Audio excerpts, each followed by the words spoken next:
Spanish club real मैड्रिडका युवा खेलाडी एन्ड्रिकले न्यूनतम समय समेत खेल्न नपाएपछि उनले क्लब छाड्ने भएका छन्। रियलले उनलाई लोन डिलमा फ्रान्सको क्लब लियोनलमा पठाउने निर्णय गरेको छ। दुई क्लब बीच यो डिल फाइनल भएको रिपोर्ट आएका छन्। अब खेलाडीको सरुवाका लागि कागजी प्रक्रिया र खेलाडीको मेडिकल जाँचका काम अघि बढाउन बाँकी छन्। नयाँ परिशिक्षक जावी एलोन्सोले युवा खेलाडी एन्ड्रिकलाई मैदानमा समय नदिएपछि निराश बनेका एन्ड्रिकले यो उमेरमा बेन्चमा रहेर खेल समय बिताउन चाहँदैनन् र उनी सकेसम्म धेरै खेल खेल्न चाहन्छन्। रियलमा बसेर यो नहुने भएपछि उनले क्लब छाड्ने निर्णय लिएका हुन्। उनलाई फ्रेन्च लिगको एक शीर्षक टोली लियोनलमा लोनमा भित्राउने भएको छ। दुई क्लबको सम्झौता अनुसार एन्ड्रिकले पाउने तलब मध्ये आधा लियोनलले भुक्तान गर्नेछ भने आधा रियल आफैले दिनुपर्नेछ र यो सम्झौता भने दीर्घकालीनको लागि होइन।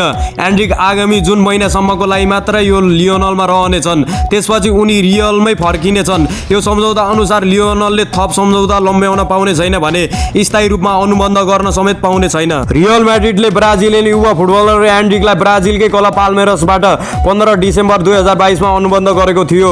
यो सम्झौता अनुसार उनी 18 वर्ष पुगेपछि मात्र जुलाई 2024 मा क्लबमा सामेल भएका थिए। ट्रान्सफर शुल्कको हकमा आधिकारिक रूपमा खुलासा नभए पनि विभिन्न स्रोतका अनुसार आधारभूत रकम 60 मिलियन युरो थियो। ट्रान्सफर मार्केट आधारभूत शुल्क 47.5 मिलियन युरो उल्लेख गरेको छ। एन्ड्रिक रियल मैड्रिडमा अनुबन्ध भएर सही गरे वा गलत गरे आफ्नो प्रतिक्रिया दिनुहोला।